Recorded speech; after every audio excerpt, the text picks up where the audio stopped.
नमस्कार प्यारे साथियों, मैं ड्यूडी सर आप सभी लोगों का अपने प्यारे से यूट्यूब चैनल में स्वागत है। सभी को एक हमारे पास था ए बी बटे में आपका था पी क्यू बराबर ए सी है। तो यहाँ माना मीनार की ऊंचाई, और मीनार की ऊंचाई मेरे भाई हम लोग क्या मानेंगे एच है। जय हिंद, नमस्कार प्यारे साथियों, मैं ड्यूडी सर आप सभी लोगों का अपने प्यारे से यूट्यूब चैनल में स्वागत करता हूँ। आशा करता हूँ सभी साथी मस्त होंगे, जबरदस्त होंगे और जिंदाबाद होंगे। तो प्यारे साथी हम लोग जो है कक्षा 10 के गणित के चैप्टर नंबर 6 जिसका नाम था त्रिभुज, और इसको हम लोग इंग्लिश में कहते हैं ट्राइंगल। और इसमें मेरे भाई हम लोग प्रश्नावली 6.3 के ऊपर हम लोग बात कर रहे थे, जो टोटल आपके पूरा एनसीईआरटी सिलेबस के अकॉर्डिंग पढ़ाया जा रहा है। और हमने जो है इस प्रश्नावली 6.3 में क्वेश्चन नंबर 13 तक कवर कर लिए थे। आज का ये वीडियो लेक्चर हमारा जो है क्वेश्चन नंबर 14 शुरू करने वाले हैं। और हालांकि मैंने यहाँ पर लिखा भी है 14 शुरू करेंगे, 15, 16, ये 3 क्वेश्चन मैंने बताए थे आप लोगों को पिछले क्लास में कि बचे हुए हैं। आज की इस क्लास में हम लोग जो ये इन तीनों सवालों को खत्म करने वाले हैं। कोर्स जो है मतलब समय भले लंबा हो जाए आपका, लेकिन कोर्स सवालों को खत्म करने का आज हम लोग पूरा प्रयास कर डालेंगे और खत्म करके ही मानेंगे। तो मैं समय को ज़्यादा बर्बाद ना करते हुए अपने इस क्वेश्चन पे आता हूँ, और क्वेश्चन हमारा क्या कहता है उसको देखने के बाद फिर इसको हल करने का पूरा प्रयास करते हैं, और एक बेहतरीन तरीके से आपको बताया जाएगा पूरा कॉन्सेप्ट बाय कॉन्सेप्ट, जिसके आधार पे आप सवाल को लगा सके। ठीक है ना। आइए जरा देखिए क्वेश्चन नंबर 14 और क्या कहता है। क्वेश्चन नंबर 14 इसको हम लोग एक बार पढ़ते हैं। ये कह रहा है क्या कि एक त्रिभुज ए बी सी की भुजाएं ए बी और ए सी तथा माध्यिका ए डी। ठीक है, मतलब त्रिभुज में ए बी सी में 3 बातें कर रहा है, ए बी और ए सी और एक माध्यिका ए डी लिया है। फिर कह रहा है एक अन्य त्रिभुज पी क्यू आर की भुजाओं पी क्यू पी आर तथा माध्यिका पी एम के क्रमशः समानुपाती है। हमारे पास 2 त्रिभुज है, एक आपके पास त्रिभुज एबीसी है और एक त्रिभुज हमारे पास पी क्यू आर है। त्रिभुज एबीसी में ए बी ए सी और माध्यिका एडी लिया है। त्रिभुज पी क्यू आर में भुजा पी क्यू पी आर और माध्यिका पी एम लिया है, और ये आपस में समानुपाती हैं। समानुपाती मतलब वो उनका अनुपात आपस में बराबर है। तो पहले हम इसका डायग्राम बनाते हैं, और डायग्राम बनाने के बाद इसको हल करने का प्रयास करते हैं। देखिए बेसिकली मैं तो डायग्राम यही बना रहा हूँ क्योंकि मेरे ख्याल से यहीं पे काम हमारा चल जाएगा। अगर थोड़ा सा हो सकता है बढ़ाने की जरूरत पड़े तो हम लोग बढ़ाएंगे इसको भी। आपके पास 2 त्रिभुज है, एक एबीसी और एक त्रिभुज पी क्यू आर। पहले हम दोनों त्रिभुज को बना लेते हैं, यहाँ पर है। ठीक है, देखिए ध्यान से बनाते हैं। तो मेरे भाई आपका ये पहला त्रिभुज बनेगा, ये त्रिभुज, इसका नाम दिया जाए यहाँ पर ए, ये हो जाएगा बी और ये हो जाएगा सी। और इस त्रिभुज एबीसी की, इस त्रिभुज एबीसी में ए बी ए सी और माध्यिका ए डी तीनों की बात कर रहा है। मतलब एक आपका ए बी, एक आपका ए सी और एक हमारे पास माध्यिका है, इसका नाम दिया जाएगा यहाँ पर ए डी, ये माध्यिका होगी। फिर कह रहा है त्रिभुज पी क्यू आर में, तो त्रिभुज पी क्यू आर में हम बनाएंगे इसका भी डायग्राम। यहाँ पर त्रिभुज पी क्यू आर बनाते हैं मेरे भाई। तो त्रिभुज पी क्यू आर बनाते हैं, ये हो जाएगा पी, ये हो जाएगा आपका क्यू और ये हो जाएगा हमारे पास आर। और त्रिभुज पी क्यू आर में जो भुजा हमको लेनी है पी क्यू पी आर और माध्यिका पी एम, मतलब इसकी बात कर रहा है पी क्यू पी आर और एक हमारे पास माध्यिका रहेगी माध्यिका पी एम, इसकी बात कर रहा है एम। चलो इतनी बातें बोल रहा है। अब ये कह रहा है कि ये समानुपाती हैं, मतलब किसकी बात करें समझो जरा ध्यान से। यहाँ पर प्रॉपर ये कह रहा है क्या कि जो त्रिभुज ए बी सी है, त्रिभुज ए बी सी में भुजा ए बी ए सी तथा माध्यिका ए डी, एक अन्य त्रिभुज पी क्यू आर की भुजाओं पी क्यू पी आर और माध्यिका पी एम समानुपाती है। मतलब ये कहना चाहता है कि जो ए बी है, ए बी के बटे में आपका पी क्यू है, और ए सी के बटे में आपका पी आर है, और ए डी के बटे में आपका जो है पी एम है। ये सवाल में बोल रहा है, और ये सवाल हमारे पास दे रखा है। तो हम इसको थोड़ा सा यहां पर लिखते हैं कि क्या दिया है हमारे पास। सवाल में यहीं से स्टार्ट कर रहा हूं मेरे भाई। सोल्यूशन में लिखेंगे यहाँ पर क्या कि दिया है हमारे पास है, गिवन है। गिवन का मतलब होता है दिया है, ठीक ना। क्या क्या दिया है कि ए बी बटे में पी क्यू, ये लिखा हुआ है आपके पास। हम कहेंगे यहाँ पर ए बी बटे में आपका पी क्यू बराबर आपका ए सी बटे में पी आर, ये हो जाएगा ए सी बटे में जाएगा पी आर, और एक हमारे पास माध्यिका है। माध्यिका कौन? ए डी, और इसकी माध्यिका पी एम। तो ये हमारे पास दे रखा है ए डी बटे में कितना पी एम, ये दे रखा है। इसको हम लोग मानते हैं समीकरण नंबर फर्स्ट, क्योंकि काम आने वाला है ये चीज। अब यहाँ पर एक चीज देखिए ध्यान से, हमने क्या बात करनी है। हालांकि आपका ए बी बटे में पी क्यू और ए सी बटे में पी एम, ये जो है आपका भुजाओं का अनुपात दे रखा है, भुजाओं का अनुपात यहां पर दे रखा है, एक माध्यिका का अनुपात भी दे रखा है, और माध्यिका जो है आपकी भुजा नहीं त्रिभुज की, ये तो माध्यिका है भाई। अगर कहीं से ये हो जाता कि भाई इस BC का अनुपात QR के बराबर जाता, मतलब तीनों भुजाओं का अनुपात यहां पर बराबर दे देता, तो मैं कहता कि त्रिभुज जो है तीनों संगत भुजाएं अनुपात बराबर है, इसलिए भुजा भुजा समरूपता से त्रिभुज ABC त्रिभुज PQR के समरूप हो जाता। लेकिन यहां पर ऐसा कुछ नहीं दिया है, और हम इस BC बटे में QR को ला पाना भी मेरे लिए थोड़ा कॉम्प्लिकेटेड है। तो हम एक काम ये करें कि AB बटे में PQ और BC बटे में QR दे रखा है, तो हम क्या करें, थोड़ा सा प्रयास ये करें कि अगर ये भुजाएं दे रखी अनुपात में बराबर हैं, तो मैं कहीं से भी इनके बीच का कोण बराबर ला दूं, मतलब कोण A बराबर में कोण P अगर ला दिया जाए, तो दो भुजाओं का अनुपात और एक कोण बराबर होता है, तो त्रिभुज समरूप हो जाता है। तो फिलहाल हम लोग यही प्रयास करेंगे कोण A बराबर में कोण P लाने का, क्योंकि भैया तीसरी भुजा का अनुपात ला पाना थोड़ा सा कॉम्प्लिकेटेड है कोण की अपेक्षा, इसलिए कोण को लाने का प्रयास करेंगे, ठीक है ना। कोण को लाने के लिए प्रयास करेंगे, तो इतना ध्यान रखना कि हमें कोण A बराबर में कोण P दिखाना है। अब कैसे लाया जाएगा इसकी हम लोग बात करेंगे। तो उसके पहले जो सवाल में हमारे पास दे रखा है इसकी हम लोग बात करते हैं। चूंकि आपका त्रिभुज ABC में जो AD है वो माध्यिका है, मतलब AD आपकी माध्यिका है, और माध्यिका सामने वाली भुजा को दो बराबर भागों में बांटती है। जैसे ये माध्यिका है तो आपका ये BD CD के बराबर जाएगा, और ये PM है तो QM और MR आपस में बराबर हो जाएंगे, है ना। इसको मैं यहां लिखता हूं कि AD और PM त्रिभुज ABC और त्रिभुज PQR की माध्यिकाएं हैं, ऐसे लिखा जाए। यहां पर थोड़ा सा देखिए कि AD लिखेंगे, यहां पर AD त्रिभुज ABC की माध्यिका है, त्रिभुज ABCD की माध्यिका है, और जब ये AD इस त्रिभुज ABC की माध्यिका होगी तो ये BD और CD आपस में बराबर जाएंगे। तो हम ये लिख देंगे यहां पर क्या, BD बराबर हो जाएगा आपके पास CD, समीकरण नंबर 2 मान लेते हैं। ये तो अभी त्रिभुज ABC की बात होगी, त्रिभुज PQR की बात करनी है, तो फिर लिखेंगे यहाँ पर क्या कि जो PM है वो त्रिभुज PQR की माध्यिका है।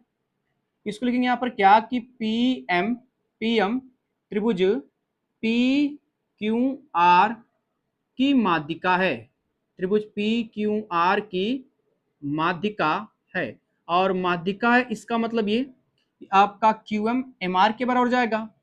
तो हम ये कहेंगे आपके पास कि QM जो होगा वो MR के बराबर होगा, समीकरण नंबर इसको 3 मान लेते हैं।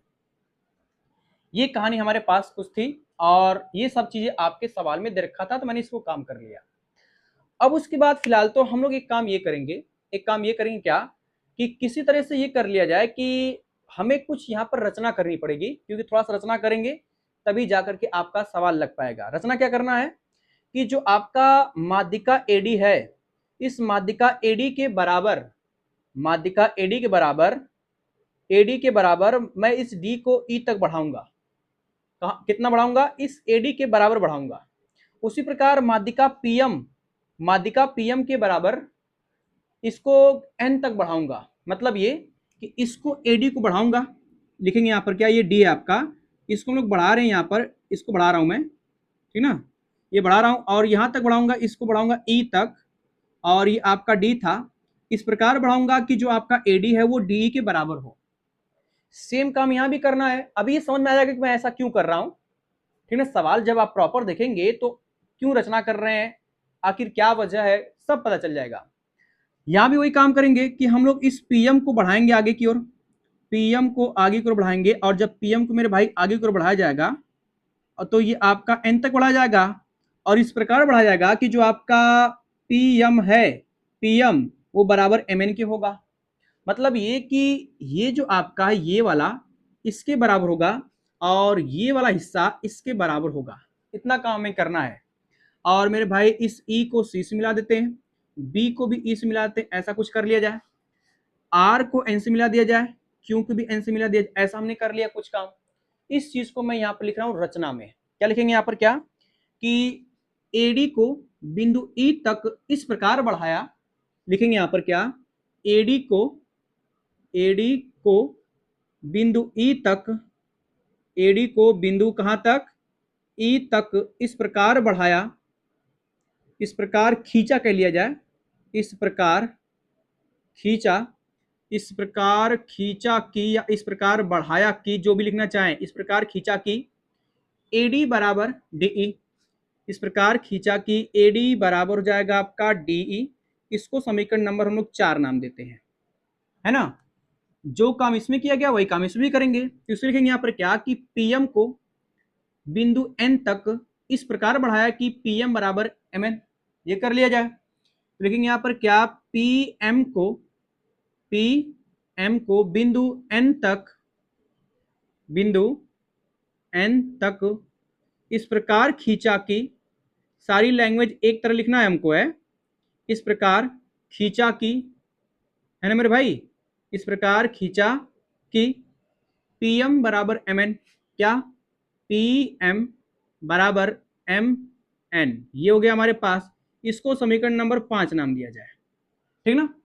अब एक चीज देखिए ध्यान से, हमने जब ये काम कर लिया तो हमको क्या दिख रहा है, दिखिए रहा मेरे भाई कि जो आपका BC था, BC उसको बांटने वाला दो बराबर बिंदु D था, और जो आपका AE था उसको भी D बांट रहा है। मतलब ये आधा ऊपर आधा नीचे, इधर भी आधा ऊपर, इधर भी आधा राइट में, इधर आप आधा लेफ्ट में। इसमें बात करेंगे तो आधा ऊपर आधा नीचे, इधर आपका राइट में आधा और इधर आपका लेफ्ट में आधा। मतलब प्रॉपर ये कहने का मतलब ये है कि जो बिंदु D है वो AE और BC का मध्य को काट रहा है, विभाजित कर रहा है, समविभाजित कर रहा है। उसी प्रकार जो M है, ये वाला M, ये जो आपने M खींचा यहाँ पर M, और जो आपका D है, ये M आपका QR और PN को समविभाजित कर रहा है। और समविभाजित का मतलब ये विकर्ण है आपके PN भी और QR भी, इसमें भी आपका AE और BC ये विकर्ण है, क्योंकि भैया आपका यहाँ पर ABEC एक चतुर्भुज बना रहा है, PQNR ये भी एक चतुर्भुज बना रहा है।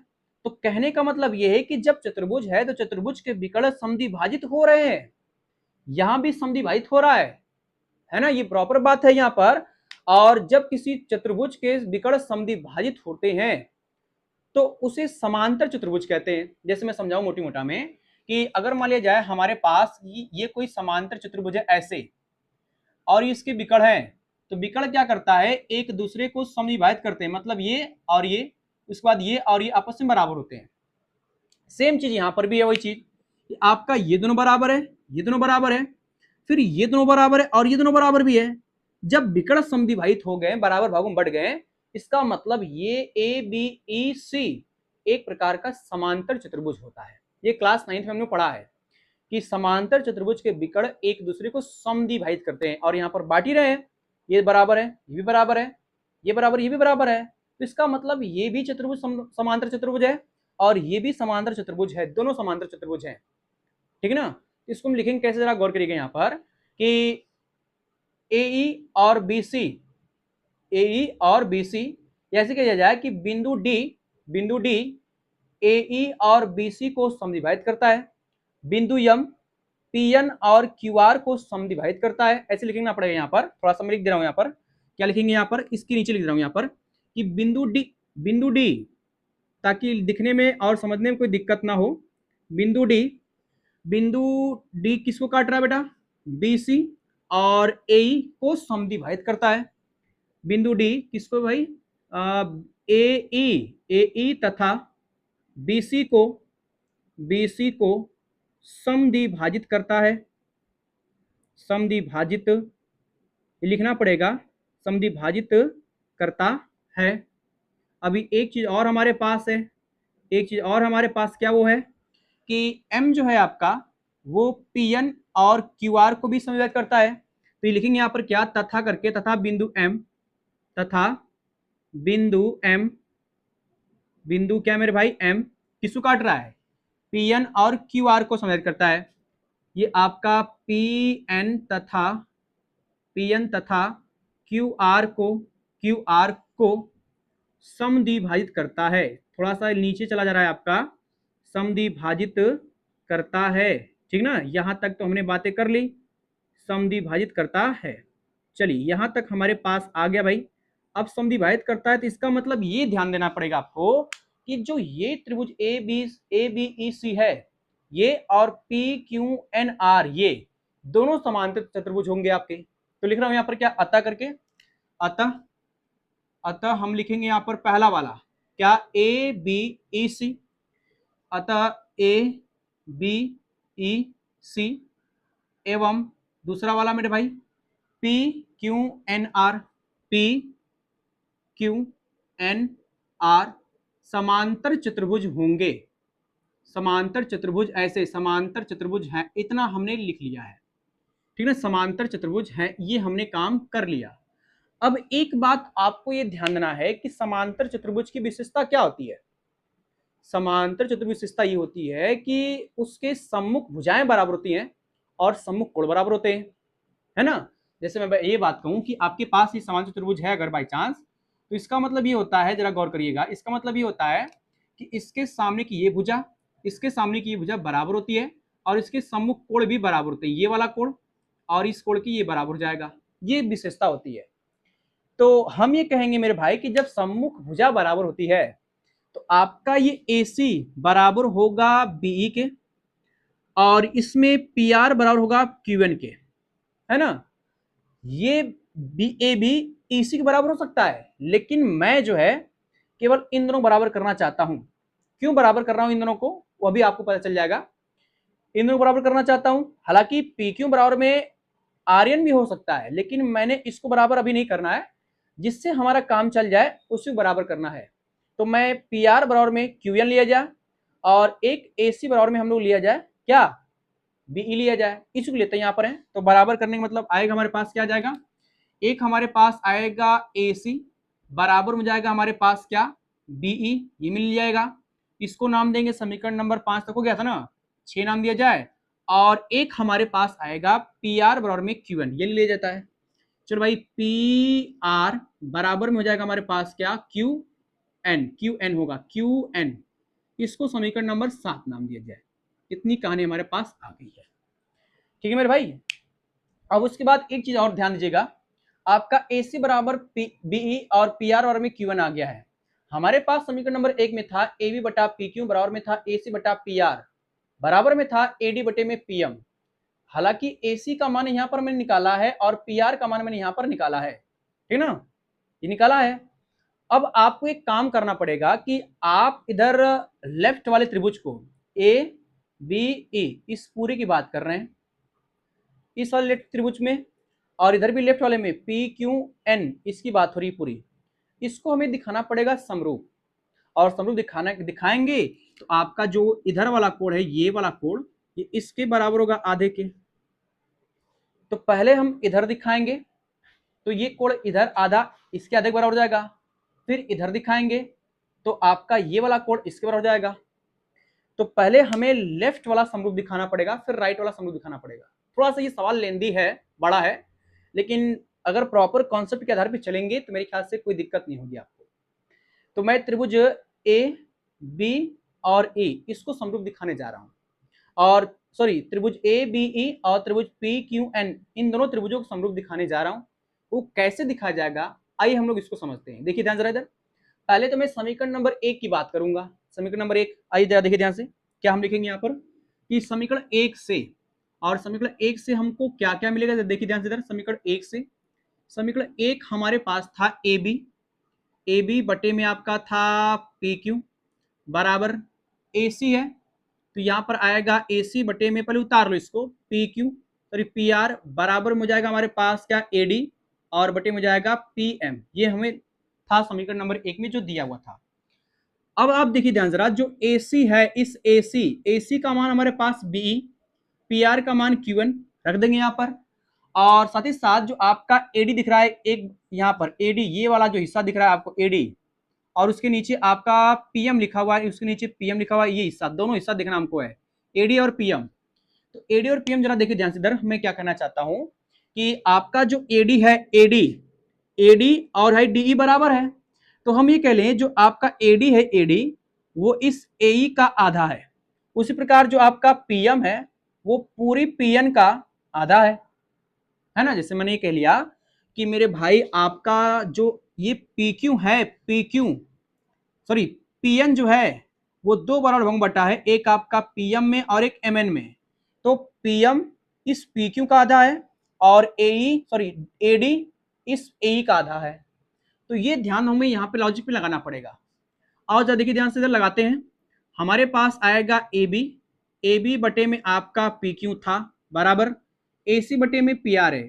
ए सी का मान बीई और पी आर का मान क्यू एन रखा जाए तो हो जाएगा हमारे पास बीई बटे में हो जाएगा क्यू एन बराबर एडी है। मैंने कहा अभी आपका एडी जो होगा आपका वो एई का आधा ही तो है, तो रखेंगे यहां पर आधा हो जाएगा, मतलब क्या 1/2 किसका पी ए का आधा हो गया और बटे में पीएन। ये जो पीएन है वो पीएम जो है आपका पीएम ये वो पीएन का आधा है, तो ये भी आएगा आधा किसका हो जाएगा पीएन का। अब आपका 1/2 से 1/2 कट जाएगा हमारा, तो क्या आएगा हमारे पास ए बी बटे में हो जाएगा पी क्यू बराबर हो जाएगा हमारे पास बीई बटे में हो जाएगा क्यू एन बराबर में क्या बचा ए बटा पी एन हो जाएगा हमारे पास ए बटा हो जाएगा पी एन।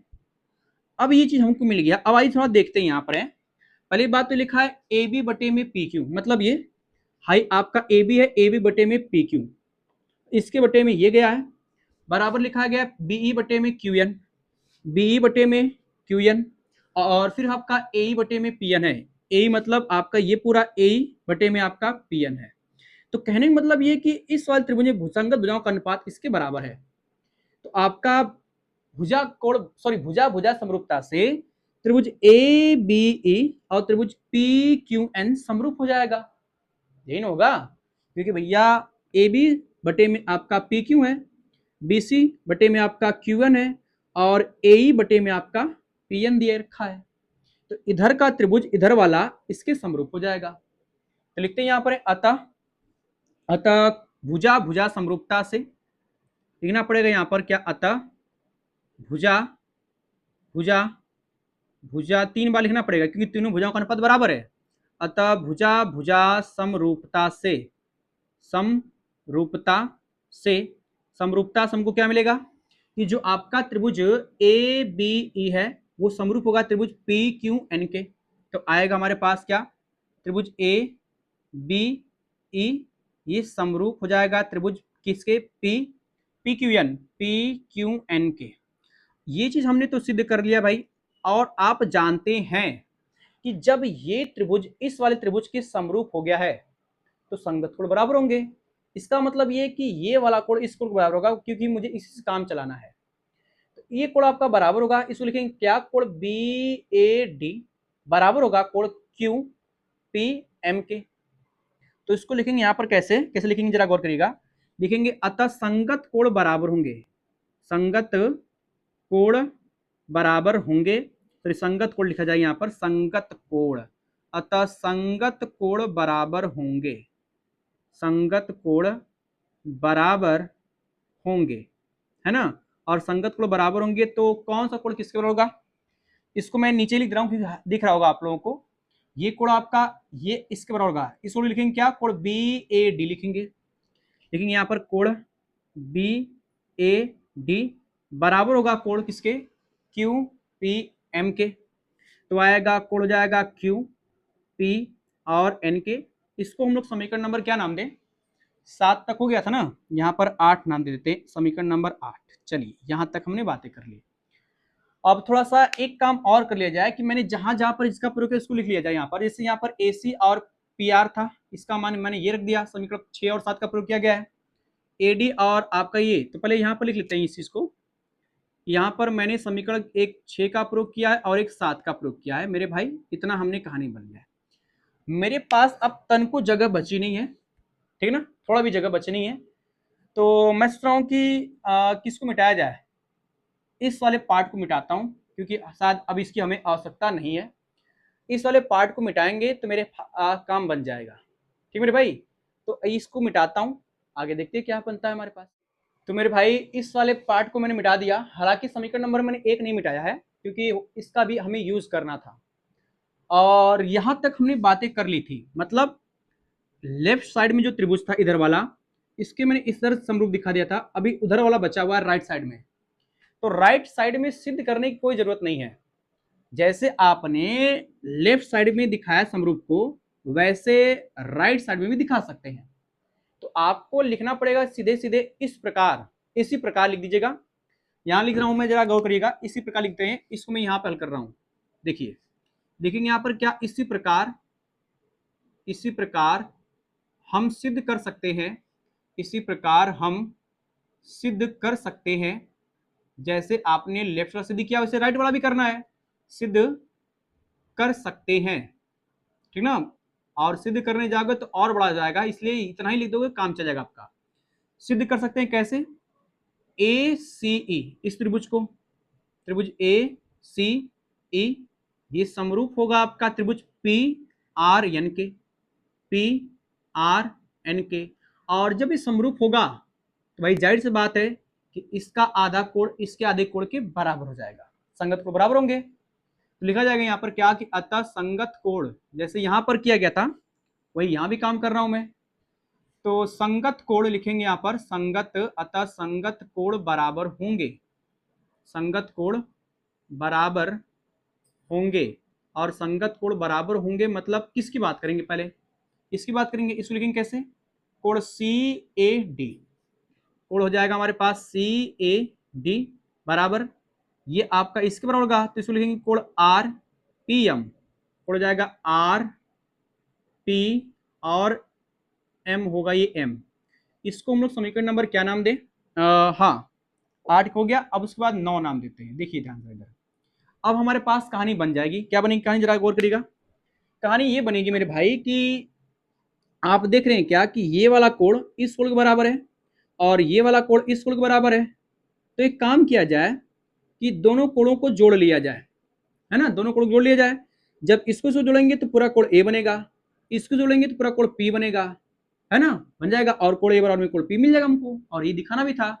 तो हम समीकरण नंबर 8 और 9 को जोड़ देते हैं।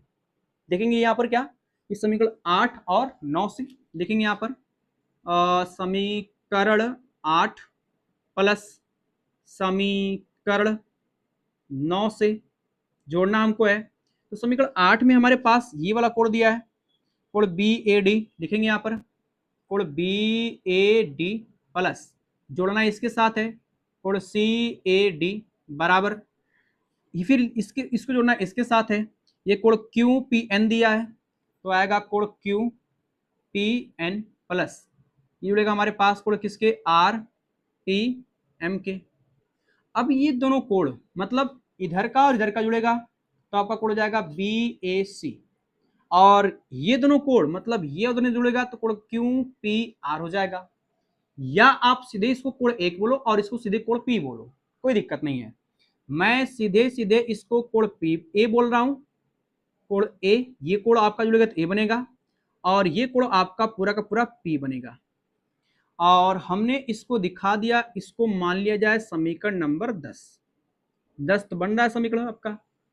अब एक जरा गौर करिए यहां पर क्या कि आपका ए बी बटे में पी क्यू है और बी सी बटे में पी आर है, यहां पे दे रखा है इस चीज को, ये पूरा हिस्सा आपका ये दे रखा है, ठीक ना। मतलब ये कि इसकी बात कर रहा है, इसकी बात कर रहा है, ये वाला इसके, तो ये वाला इसकी बात कर रहा है और एक वाला इसकी बात कर रहा है मेरे भाई ए सी, और बटे में हमारा आप दिया है पी क्यू, ये दिया है, और साथ ही साथ इसके बीच का कोण भी बराबर है।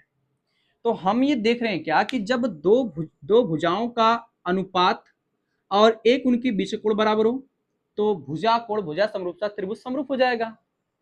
तो लिखेंगे यहां पर कैसे कि समीकरण 1 और 10 से, समीकरण 1 और क्या 10 से भुजा कोण भुजा समरूपता से लिखेंगे यहां पर, अतः करके, अतः समीकरण किससे 1 एंड 10, समीकरण 1 और 10 के भुजा कोण भुजा कोण भुजा भुजा कोण भुजा समरूपता से, समरूपता से, और समरूपता से हमारे पास क्या आएगा, ये त्रिभुज ए बी सी त्रिभुज पी क्यू आर के समरूप हो जाएगा। तो आएगा त्रिभुज ए बी सी समरूप होगा त्रिभुज पी क्यू आर की, और हमें यही सिद्ध करना था मेरे भाई, ठीक ना। तो बहुत ही जोरदार सवाल है, काफी बड़ा भी है, लेकिन एकदम हर एक पैटर्न को समझना पड़ेगा, तब जाकर के लग पाएगा। और ये सवाल केवल एक बार नहीं, 2-3 बार रिपीट करना पड़ेगा, दोहराना पड़ेगा, आपको अभ्यास करना पड़ेगा, तब जाके सवाल लग पाएंगे। क्योंकि मैं इसमें कई सारी बातें करनी थी, जो एक एक करके समझाया भी गया, बताया भी गया। अब आपको दोहराएंगे तभी आप ये चीजें समझ पाएंगे, ठीक ना। तो मैं इस क्वेश्चन नंबर 14 को मिटाने के बाद बढ़ रहा हूँ क्वेश्चन नंबर 15 की ओर, और देखते हैं 15 हमारा कहता क्या है। हालांकि 15 इस 14 वाले क्वेश्चन से थोड़ा सा इजी रहेगा, तो पढ़ेंगे 15 की ओर और देखते हैं क्वेश्चन नंबर 15 हमारा कहता क्या है और कैसे उसको लगाएंगे, ठीक ना। तो मेरे प्यारे भाइयों, क्वेश्चन नंबर 14 खत्म करने के बाद अब हम आप पहुंचे क्वेश्चन नंबर 15 की ओर। और हालांकि क्वेश्चन नंबर 14 से थोड़ा सा आसान 15 है, बहुत आसान है कह लिया एक प्रकार से। तो 15 बहुत आसान है, एक बार हम इसको पढ़ेंगे तो समझ में आएगा क्या करना है और किसका मान निकालना है। आइए देखिए ध्यान से। कह रहा है क्या कि लंबाई 6 मीटर वाले ऊर्ध्वाधर स्तंभ की भूमि पर छाया की लंबाई 4 मीटर है। एक ऊर्ध्वाधर स्तंभ है जिसकी लंबाई हमारे पास 6 मीटर दी है, और उसकी भूमि पर छाया की लंबाई 4 मीटर दे रखी है। पहले हम इसका डायग्राम बनाते हैं, जो 2 लाइन हमने पढ़ा है इसका डायग्राम बनाते हैं। इसका डायग्राम बनाएंगे तो मान लिया जाए कि एक आपके पास ये स्तंभ है, और ये जब सूर्य का प्रकाश पड़ेगा तो इसकी छाया बेटा यहाँ पड़ेगी, ऐसे पड़ेगी। और कह रहा है इसकी लंबाई हमारे पास दी है 6 मीटर, लंबाई हमारे पास थी 6 मीटर की थी, ये लंबाई हो गई। ये स्तंभ की बात हो रही है, और स्तंभ की भूमि पर छाया की लंबाई, मतलब छाया की लंबाई ये पड़ेगी। तो ये दिया है 4 मीटर, ये दिया हमारे पास है 4 मीटर, ये दिया है यहां से पूरा यहां तक दे रखा है ना। अब ये दे रखा है, इसको हम लोग मिला देते हैं यहाँ पर, सॉरी मिला देते हैं इस चीज को। इसका नाम दिया जाए यहाँ पर ए बी और सी, ये नाम दे दिया मैंने। अब उसके बाद अगला केस क्या बोल रहा है, कह रहा है कि उसी समय, मतलब जिस समय स्तंभ की बात कर रहा है उसी समय की बात हो रही है, उसी समय एक मीनार की छाया की, मैंने यहाँ पर छाया की 2 बार लिख दिया है, हालांकि इसको मिटा देते हैं एक बार। मीनार की छाया की लंबाई 28 मीटर है, तो मीनार की ऊंचाई ज्ञात कीजिए। एक मीनार है, उसी समय की बात कर रहा है, ये मीनार बनाते हैं हम लोग, मीनार हो गया है ना, सीधा बनाएंगे थोड़ा सा इसको, ये मीनार हो गया हमारे पास। और मीनार की छाया की लंबाई हमारे पास दे रखी है 28 मीटर, तो मीनार के छाया की लंबाई हो जाएगी 28 मीटर, ठीक ना, ऐसे होगा। अब मेरी बात सुनो ध्यान से, जब सूर्य का प्रकाश इस स्तंभ में पड़ेगा तो इसकी छाया ऐसे जाएगी, जब सूर्य का प्रकाश इस मीनार पर पड़ेगा इसकी छाया की लंबाई ऐसे जाएगी। इसकी लंबाई 28 मीटर दे रखी है, तो हमें मीनार की ऊंचाई निकालनी है, बोल रहा है मीनार की ऊंचाई ज्ञात कीजिए। तो मीनार की ऊंचाई को मैं फिलहाल h मान लेता हूं, h ये मान लिया जाए यहां से यहां तक। अब आइए देखिए ध्यान जरा, इसको हम लोग मिला देते हैं ऐसे, नाम देंगे इसका यहाँ पर P, ये हो गया, और यहाँ पर Q नाम दिया जाए, और यहाँ पर R नाम दिया जाए, PQR हो गया। एक चीज तो हमको ये दिख रहा है भाई, क्या कि इस कोण B पर और इस कोण यहाँ पर Q पर, ये दोनों आपके समकोण त्रिभुज हैं, समकोण बना रहे हैं, समकोण मतलब 90 कोण बना रहे हैं। दूसरी बात हमें ये देखनी है क्या कि जिस समय स्तंभ की बात कर रहा है उसी समय मीनार की भी बात कर रहा है, जिस समय स्तंभ की बात कर रहा है उसी समय मीनार की बात कर रहा है। तो जितने कोण पर यहां पर कोण बनेगा उतना ही यहां पर भी कोण बनेगा, क्योंकि दोनों समान समय में बात हो रही है। तो इसलिए समान समय में ये जो कोण सी होगा, कोण सी, वो कोण आर के बराबर होगा, क्योंकि झुकाव दोनों का सेम रहेगा। तो इस तरह से मैं कह सकता हूं कि कोण बी कोण क्यू बराबर है, कोण सी कोण आर के बराबर है, और दो कोण बराबर जाते हैं तो त्रिभुज इसके समरूप हो जाएगा। समरूप होगा तो संगत भुजाओं का अनुपात बराबर होगा, जिससे हम लोग इस मीनार की ऊंचाई का मान निकाल सकते हैं आसानी से। हालांकि मैं इसको स्टार्ट कर रहा हूं, यहाँ पर देखिए ध्यान से, इधर लिख रहे हैं क्या कि माना मीनार की ऊंचाई h है, लिख लेंगे यहाँ पर सोल्यूशन में, माना मीनार की ऊंचाई, और मीनार की ऊंचाई मेरे भाई हम लोग क्या मान लेंगे, h है, मीनार की ऊंचाई h, ये मैंने मान लिया। अब उसके बाद जो चित्र आपने बनाया है उसके बारे में कुछ लिखिए मत, बस लिखिएगा क्या, चित्रांकन, अनुसार, चित्र के अनुसार हम लोग चल रहे हैं। एक त्रिभुज ए बी सी की बात करेंगे और एक त्रिभुज पी क्यू आर की बात करेंगे। तो लिखेंगे यहां पर त्रिभुज ए बी सी तथा त्रिभुज पी क्यू आर में, इसमें बात करना है। बात देख रहे हैं क्या, इसमें कोण बी कोण क्यू के बराबर है। लिख दिया जाए यहां पर कि कोण बी बराबर में आपका कोण क्यू है और ये मेरे भाई समकोण है, इसलिए बराबर है, समकोण हो गया। उसके बाद आपका ये कोण सी कोण आर के बराबर है, समान समय न है क्योंकि उसी समय की बात कर रहा है। तो आपका यहां पर कोण सी ये बराबर होगा कोण आर के, और ब्रैकेट में लिखेंगे यहां पर समान समय लिख देंगे, जिससे कोण बराबर हो सकते हैं आपके, ठीक ना। आज जब किसी दो त्रिभुज के दो कोण बराबर हो जाए तो कोण कोण समरूपता से त्रिभुज समरूप हो जाएगा। तो इसको लिखेंगे यहां पर क्या, अतः कोण कोण अतः कोण कोण समरूपता से, अतः कोण कोण समरूपता से क्या आएगा, त्रिभुज ए बी सी ये समरूप हो जाएगा त्रिभुज पी क्यू आर के। ये समरूप हो गया, समरूप हो गया इसका मतलब संगत भुजाओं का अनुपात बराबर हो जाएगा, क्योंकि भुजाएं तो हमें निकालनी, एच का मान निकालना है। तो लिखेंगे यहां पर क्या, अतः संगत भुजाएं समानुपाती होंगे, अतः संगत भुजाएं समानुपाती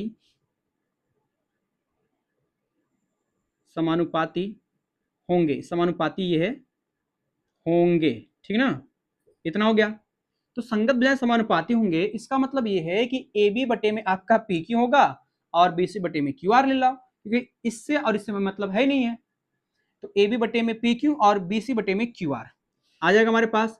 ए बी बटे में हो जाएगा पी क्यू बराबर हो जाएगा क्या, बी सी बटे में क्यू आर। अब बस मान को रख दो यहाँ पर, ए बी है इसकी लंबाई 6, पी क्यू है इसकी लंबाई h निकालना हमको है। तो लिखेंगे यहाँ पर ए बी का मान 6 हो जाएगा, इसको मैं यहाँ लिख रहा हूँ 6 बटे में आएगा h बराबर आपका बी सी की लंबाई 4 है, इसकी लंबाई 28 दिया है, तो 4 और बटे में जाएगा 28।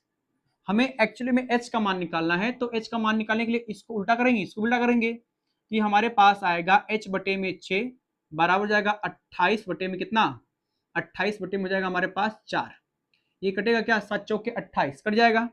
तो आएगा हमारे पास h बटे में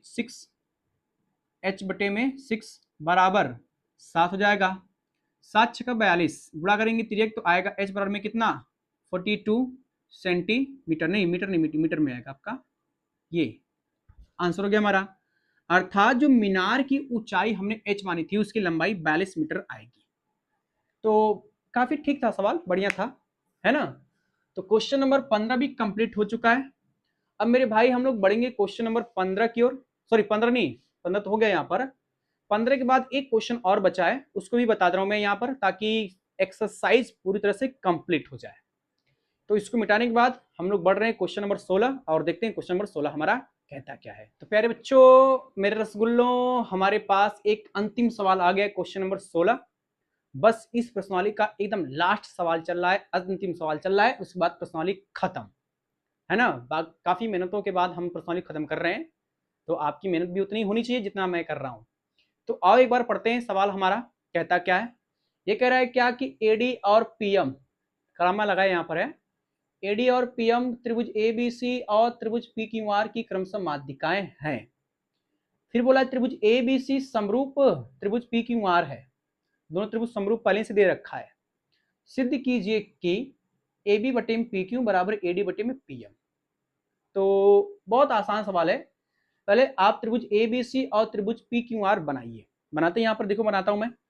हमारे पास दो त्रिभुज है, एक ए बी सी और एक पी क्यू आर, बनाते इसको है, ये हो गया, इसका नाम देंगे हम लोग ए, यहां पर नाम देंगे बी और ये सी, ये हो गया।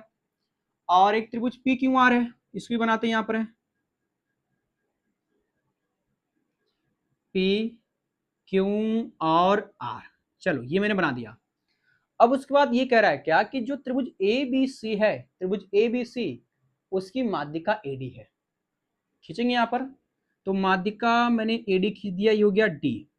और एक बात ध्यान रखो, जब भी माध्यिका खींचते हैं तो वो माध्यिका करती है सामने वाली भुजा को दो बराबर भागों में बांट देती है, अर्थात BD बराबर इसमें CD हो जाएगा। और उसके बाद ये PM, PM बेटा त्रिभुज PQR की माध्यिका है। PM खींचेंगे यहाँ पर, तो PM मैंने खींचा यहाँ पर, इसका नाम देंगे M, ये भी माध्यिका है, तो इसका मतलब ये QM और MR भी आपस में बराबर हो जाएगा। हमें सिद्ध करना है कि AB बटे में PQ, मतलब ये इसके बटे में ये जाएगा और AD बटे में PM, अर्थात AD बटे में PM, ये हमें साबित करना है। तो कैसे साबित करेंगे? इसका मतलब ये कि आपको ये अनुपात लाने के लिए मुझे इन दोनों त्रिभुजों को समरूप दिखाना पड़ेगा या इन दोनों त्रिभुजों को समरूप दिखाना पड़ेगा। तो चाहे लेफ्ट वाले दिखा दो चाहे राइट वाले दिखा दो, समरूप दिखाएंगे तो आपका अनुपात बराबर मिल जाएगा। कैसे दिखाएंगे? इसके लिए मेरे पास यहाँ पर ये चीज दे रखा है, त्रिभुज ABC समरूप है त्रिभुज PQR के। इसका प्रयोग यहाँ पर कर डालते हैं। देखो एकदम सिंपल है हमारे पास। पहली बात तो सवाल में हमारे पास दे रखा है, क्या दिया है कि गिवन है हमारे पास मेरे भाई, गिवन है कि त्रिभुज ABC, त्रिभुज ABC, त्रिभुज ABC समरूप है त्रिभुज PQR। और जब दो त्रिभुज समरूप होते हैं तो संगत भुजाओं का अनुपात और संगत कोण बराबर होते हैं। उसका प्रयोग कर डालते हैं। यहां पर है, क्या लिखेंगे यहां पर कि अतः संगत कोण, अतः मेरे भाई संगत कोण तथा संगत भुजाएं, संगत भुजाएं समानुपाती, संगत भुजाएं समानुपाती होंगे, संगत भुजाएं समानुपाती होंगे। ये हमारे पास कहानी कुछ ऐसे कैसे है। तो संगत कोण बराबर होंगे, इसका मतलब कोण A बराबर कोण P, कोण B बराबर कोण Q और कोण C बराबर कोण R। कोण A जो होगा आपका, ये कोण A वो कोण P के बराबर होगा, कोण B मेरे भाई आपका कोण Q के बराबर होगा और कोण C मेरे भाई आपका ये कोण R के बराबर होने वाला है।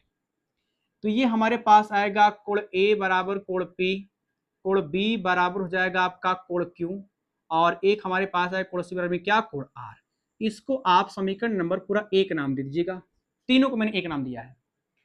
संगत भुजाएं समानुपाती होंगी, मतलब ये कि AB बटे में PQ होगा और BC बटे में QR होगा, उसके बाद AC बटे में PR होगा। ये भी लेते हैं यहाँ पर, ये हो जाएगा हमारे पास AB बटे में PQ बराबर BC बटे में QR और ये भी चीज हमारे पास हो जाएगा क्या, AC, एक लास्ट वाला AC बटे में PR होगा। ठीक ना। ये तो मैंने ले लिया। यहाँ पर कुछ कहानी हमारे पास ऐसे कुछ है, इसको मैं समीकरण नंबर 2 नाम देता हूं। अब चूंकि यहां पर ये बोल रहा है क्या कि जो AD है, ये AD ये माध्यिका है, PM भी माध्यिका है, तो इसको लिखेंगे यहां पर क्या कि AD त्रिभुज ABC की माध्यिका है। लिखेंगे यहां पर क्या कि चूंकि हमारे पास ये दिया है, जो लिख दिया उसको लिखते हैं यहां पर है त्रिभुज AD, लिखेंगे यहां पर AD त्रिभुज ABC की माध्यिका है, त्रिभुज ABC की क्या मेरे भाई माध्यिका है। और ये माध्यिका है, इसका मतलब ये कि माध्यिका करती है सामने वाली भुजा को दो बराबर भागों में बांट देती है, अर्थात BD बराबर हो जाएगा CD, लिख लिया जाए यहां पर। तो हमारे पास आएगा BD बराबर हो जाएगा CD, समीकरण नंबर इसका 3 नाम देते हैं। एक और कहानी हमारे पास है ये PM की, PM भी माध्यिका है, तो इसको मैं यहाँ ऊपर लिख रहा हूं, काम चल जाएगा हमारा। लिखेंगे यहाँ पर क्या कि PM किसकी, त्रिभुज PQR की माध्यिका है, त्रिभुज PQR की माध्यिका है और त्रिभुज PQR की माध्यिका है, इसका मतलब ये कि माध्यिका सामने वाली भुजा को बांटेगी, तो में QM बराबर में MR हो जाएगा। ये भी लेते हैं यहाँ पर, हमारे पास आएगा QM बराबर हो जाएगा MR, समीकरण नंबर इसको क्या नाम दिया जाए, 4 नाम दिया जाए। चलिए इतनी कहानी हमारे पास हो चुकी है। अब उसके बाद हम लोग आगे बढ़ रहे हैं, बड़ा सिंपल तरीका है, मिल जाएगा आपको। मैं आगे जो है बात करने का मतलब ये कि आप चाहे त्रिभुज ABD और त्रिभुज PQM की बात कर लीजिए जो लेफ्ट साइड में दिया है, या फिर राइट साइड में आपका त्रिभुज ACD या त्रिभुज PQR PQM में बात कर लीजिए, जो ठीक लगे आपको। हालांकि मैं त्रिभुज ए बी डी और त्रिभुज पी क्यू एम की बात कर रहा हूं, जो लेफ्ट साइड में दे रखा है उसकी बात कर रहा हूं। करेंगे तो यहां पर मैं लिखता हूं क्या, त्रिभुज आपका ए बी डी, त्रिभुज आएगा ए बी डी तथा एक त्रिभुज और लेते हैं पी क्यू एम, ये लिया जाए। त्रिभुज जाएगा हमारे पास पी क्यू एम में बात करेंगे। इसमें बात करने से पहले क्या हमारे पास समीकरण नंबर किस में बात करेंगे, 2 की पहले बात कर ली जाए। 2 में ए बी बटा पी क्यू बराबर बी सी बटे में क्यू आर, ए सी बटे में पी आर। हालांकि इस वाले पार्ट को तीसरे वाले अनुपात को नहीं लेना है, ए सी बटे में पी आर तब लेंगे जब हम लोग राइट साइड में चलेंगे, तब लेफ्ट साइड में चलना है, इसलिए हमें केवल इन्हीं दोनों को लेकर चलना है। तो मैं यहां लिखूंगा समीकरण 2 से, और इन दोनों की बात होगी ए बी बटा पी क्यू बराबर हो जाएगा बी सी बटे में क्यू आर। इसकी बात कर रहा हूं, इसी की बात होगी हमारे पास, है ना। तो लिया जाए यहां पर क्या आएगा हमारे पास, लिखेंगे समीकरण 1 से, सॉरी समीकरण 2 से हमारे पास ये समीकरण 2 से, और 2 से हमको क्या मिलेगा जरा देखिए ध्यान से, क्या मिलेगा ए बी बटे में पी क्यू बराबर हो जाएगा बी सी बटे में क्यू आर। तो आएगा ए बी बटा हो जाएगा पी क्यू बराबर बी सी बटा क्यू आर, ये हमको मिलेगा। अब एक बात ध्यान दीजिएगा, जो बी सी है, बी सी वो मेरे भाई इस बी डी का दोगुना है ना। मतलब ये कह लिया जाए कि जो बी सी है वो बी डी और सी डी को जोड़ने पर मिला है। तो जोड़ लेते हैं, यहां पर सिंपल हो जाएगा मेरे ख्याल से। ये आएगा ए बी बटे में हो जाएगा पी क्यू बराबर, इस बी सी को मैं क्या ले सकता हूं, इस बी सी को लिख सकता हूं B D plus C D, लिख सकते हैं इसको। तो हमारे पास आएगा कितना मेरे भाई, हो जाएगा बी डी प्लस हो जाएगा सी डी, और बटे में क्यू आर दिया है, इस क्यू आर को मैं क्या लिख सकता हूं Q M but plus M R लिख देंगे। तो आएगा हमारे पास क्यू एम प्लस जाएगा एम आर, ये लिख लिया मैंने। अब एक काम करिए, देखिए ध्यान जरा इधर, कि जो आपका सी डी है, सी डी का मान बी डी बराबर है। अब ये मत कहना कि सर आप बी डी का मान सी डी क्यों नहीं लिख रहे हैं यहाँ पर, क्योंकि भैया मुझे लेफ्ट साइड में चलना है। सिर्फ लेफ्ट साइड का मतलब ये बी डी रखना है, इसको हटाना नहीं है, और क्यू एम भी रखना है, हटाना नहीं है। तो मैं जो है सी डी का मान रखूंगा और एक एम आर का मान इसमें रखूंगा, और यहाँ पे समीकरण 3 से और 4 से उसका यूज कर लेते हैं। जब यूज करेंगे तो हमारे पास आएगा कितना, ए बी बट्टा हो जाएगा पी क्यू, बी डी तो रखना ही हमको है, तो बी डी प्लस जो सी डी का मान दिया है, सी डी का मान बी डी रख देंगे यहाँ पर, तो जाएगा बी डी और बटे में क्यू एम हो जाएगा, Q M plus M R है, एम आर का मान हमारे पास दिया है किससे, क्यू एम, और ये मेरे भाई मैंने यूज किया है कहाँ से, एक समीकरण 3 से और एक समीकरण 4 से। तो इतने यहाँ पर समीकरण 3 और 4 से, ताकि पूरी बातें समझ में आए, ठीक है ना। अब ये जुड़ जाएगा आपका 2BD और ये हो जाएगा 2QM हो जाएगा। तो हमारे पास आएगा क्या, AB बटा हो जाएगा PQ बराबर जाएगा 2BD और बटे में आएगा 2QM, ये हमको मिलेगा, 2 से 2 कटेगा, तो हमारे पास आएगा AB और बटे में हो जाएगा PQ बराबर जाएगा BD बटे में हो जाएगा QM, ये हमको मिल गया, ठीक ना। तो मिल गया मेरे भाई, इसको मैं मालूम समीकरण नंबर क्या मान लिया जाए, समीकरण नंबर 4 के बाद 5 मान लिया जाए, 5 है ना। अब देखिए ध्यान से जरा, इसका अनुपात मतलब ये कह रहा है एक ए बी बटे में पी क्यू है और ये बी डी बटे में क्यू एम है, इन दोनों का अनुपात है बराबर है, और इनके बीच का कोण बराबर है, मतलब कोण बी बराबर में कोण क्यू, बी बराबर में कोण क्यू बराबर ही है। तो जब दो भुजाओं का अनुपात और एक उनके बीच का कोण बराबर हो, त्रिभुज समरूप हो जाता है ना। तो इसको मैं कहाँ लिखूं जरा देखिए ध्यान से, इस चीज को मेरे भाई मैं सोच रहा हूं यहां पर लिख दूं क्या, इसको कहां पर लिख दिया जाए, यहीं पे मिटा के लिख रहा हूं क्योंकि काम चल जाएगा हमारा। लिख रहा हूं मिटा करके, देखिए जरा ध्यान से, मैं इसको मिटा रहा हूं, इस वाले। तो मैंने इसको मिटा दिया है, मिटाने के बाद अब हम लोग काम ये कर रहे हैं एक समीकरण 5 से और एक समीकरण 1 से। क्यों, क्योंकि इन दोनों का अनुपात बराबर है, इनके बीच का कोण भी बराबर है। तो ये बराबर कहां से मिलेगा, समीकरण 5 से और 1 से। ये लिखा जाएगा यहां पर क्या कि समीकरण, ऐसे लिखेंगे यहां पर, समीकरण 5 तथा 1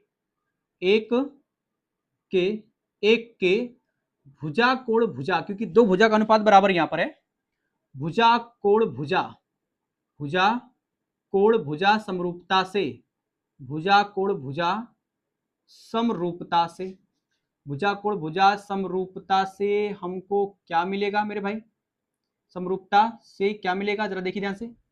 आपका ये जो त्रिभुज है लिया था मैंने ए बी डी त्रिभुज पी क्यू एम, इधर वाला ए बी डी त्रिभुज पी क्यू एम समरूप हो जाएगा।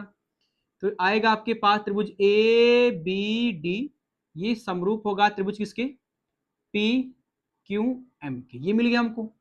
आज जब दो त्रिभुज समरूप होते हैं तो उसके संगत भुजाओं का अनुपात बराबर हो जाता है। इसी त्रिभुज की बात हो रही थी, इसी त्रिभुज की। तो लेकिन यहाँ पर क्या, अतः संगत भुजाओं का अनुपात बराबर होगा। अतः संगत भुजाएं या संगत भुजाओं का अनुपात, संगत भुजाएं समानुपाती होंगी, ऐसे लिख दिया जाए, समानुपाती, संगत भुजाएं समानुपाती होंगी या होंगे। ठीक है भाई। तो जो जो हमें आवश्यकता है उसको ले लिया जाए। हमें ए बी बटे में पी क्यू ये तो लाना ही था, बी डी बटे में क्यू एम ये तो लाया भी था मैंने, एक और बचा है ए डी बटे में पी एम, ये आ जाएगा। तो सीधे सीधे मैं कह दूंगा क्या, इसको मिटा करके जरा देखिए ध्यान से, इसको मिटा के लिख रहा हूँ। डायरेक्ट हमारे पास आएगा ए बी बटे में पी क्यू, जो लाना है वही आएगा हमारे पास, आएगा ए बी बटा हो जाएगा पी क्यू बराबर ए डी बटे में पी एम, ये हो जाएगा ए डी बटे में पी एम। और हमें मेरे भाई यही सिद्ध करना था। काफ़ी बढ़िया सवाल ये भी था, मैंने इसको भी हल कर लिया। ठीक ना। तो ये आपका प्रश्नावली पूरी तरह से कंप्लीट हो चुका है। अब मेरे भाई आप लोगों का सुझाव रहेगा कि सर अगला चैप्टर पढ़ाइए, चैप्टर नंबर 7, तो मैं जरूर पढ़ाऊंगा। लेकिन सभी साथियों से निवेदन है कि मेरे चैनल को सब्सक्राइब, लाइक, कमेंट जरूर करिए, जिससे मैं और बढ़िया से बढ़िया मोटिवेट होकर के आप लोगों से बढ़िया कंटेंट प्रोवाइड करा सकूं। तो सभी साथियों से मैं लेना चाहूंगा अलविदा, और मिलेंगे ऐसे ही मजेदार वीडियो के साथ। और अपने कमेंट, हमारे कमेंट बॉक्स में अपना सुझाव जरूर दीजिएगा कि किस चैप्टर की शुरुआत हमें करनी चाहिए या कौन सा चैप्टर आपको कठिन लगता है। ठीक ना। क्वेश्चन ना समय उसका भी कमेंट करिएगा, लेकिन कमेंट करिएगा जरूर से, जितने भी लोग देखेंगे। और हम लोग मिलेंगे अगले वीडियो में, तब तक मैं सभी साथी से ले रहा हूँ अलविदा। Thank you for the watching this video and नमस्कार, जय हिंद, टाटा, बाय बाय।